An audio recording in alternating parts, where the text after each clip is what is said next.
اللہ تعالیٰ نے نبی الاسلام کو شکل و صورت میں بھی بے مثال بنایا تھا، اخلاقیات میں بھی بے مثال بنایا تھا۔ ہم جو نبی الاسلام کے بارے میں یہ کہتے ہیں نا کہ وہ انسان تھے، تو وہ صرف اسپیشی کے طور پر کہتے ہیں، ہماری طرح کے انسان نہیں تھے۔ یہ ذہن میں رکھیے گا، بخاری مسلم میں حدیث ہے نبی الاسلام وصال کے روزے رکھتے تھے، ایک روزہ افطار کیے بغیر اگلا روزہ، یعنی کنٹینیوس 3-4 دن کے روزے۔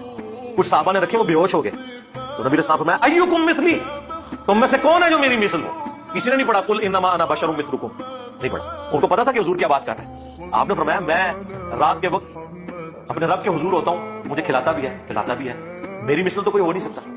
بخاری مسلم میں حدیث ہے نبی صلی اللہ علیہ وآلہ وسلم اپنی ان دو آنکھوں کے ساتھ پیٹھ کے پیچھے بھی دیکھ لیتے تھے۔ ہمیں تو 180 ڈگری سے زیادہ نظر نہیں آتا، وہ 360 ڈگری دیکھتے تھے۔ آپ کو پیچھے صحابہ کرام نظر آتے تھے نماز کی حالت میں، یہ آپ کا معجزہ تھا، ہماری آنکھیں تو نہیں دیکھ سکتی۔ بخاری مسلم میں حدیث ہے نبی الاسلام نے نماز کسوف پڑھائی، جو سورج گرہن کی نماز ہے، اس میں چند قدم آگے بڑھے، ہاتھ بلند کیا، پھر واپس کیا۔ صحابہ نے کہا آج آپ کو ایسا عمل کرتے ہوئے دیکھا جو پہلے نہیں دیکھا۔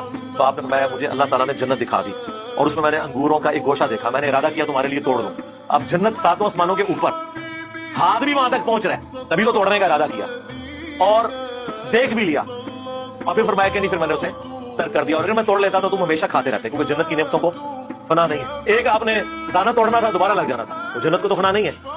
لیکن وہ پردہ جو بخاری مسلم میں حدیث ہے کہ جنت کی نعمتیں وہ ہیں جو نہ کسی آنکھ نے دیکھی، نہ کسی کان نے سنی، نہ کسی کے دل پر ان کا کبھی گمان بھی گزرا، تو وہ پردے میں نہیں۔ آپ نبی الاسلام کی نگاہ مبارک۔ پھر بخاری مسلم میں حدیث ہے نبی الاسلام کے پسینے سے خوشبو آتی تھی، حتیٰ کہ آپ کا پسینہ لوگ عطر کے طور پر استعمال کرتے تھے، اپنی خوشبو میں ملاتے تھے، اور نبی الاسلام اسے انڈورس کیا کرتے تھے کہ ہاں تم یوز کرو۔ صحیح بخاری اور مسلم میں حدیث موجود ہے نبی الاسلام جو وضو کا بچا ہوا پانی، جب صحابہ کرام آپ ایک بڑے تھال میں وضو کرتے تھے نا، تو وہ تھال ضائع نہیں کیا جاتا تھا، وہ حضرت بلال جب باہر لے کے آتے تھے تو صحابہ کرام اس میں سے اپنے جسم کے اوپر تبرکن ملتے تھے۔ ایک تو بخاری میں صلح حدیبیہ والی حدیث ہے نا، بڑی لمبی، اس میں تو حضور وضو کر رہے ہیں، وہاں تو ڈائریکٹ وہ اپنے چہرے پر اور برکات حاصل کر رہے ہیں۔ مسلم شریف میں حدیث ہے نبی الاسلام سردیوں میں بھی فجر کی نماز کے بعد جب باہر نکلتے تو مدینے کے لوگ اپنے بچوں اور غلاموں کو بھیجتے تھے برتن اٹھا کے، اور حضور علیہ السلام ہر برتن میں اپنا ہاتھ ڈالتے جاتے تھے برکت کے لیے۔ اور اخلاق دیکھیں، سردیوں میں کس کا دل کرتا ہے ذرا ٹھنڈے پانی میں ہاتھ ڈال، لیکن اب جتنے لوگ آتے تھے حضور کسی کو محروم نہیں لوٹاتے تھے، اور برکت ہوتی تھی اس کی ظاہر ہے۔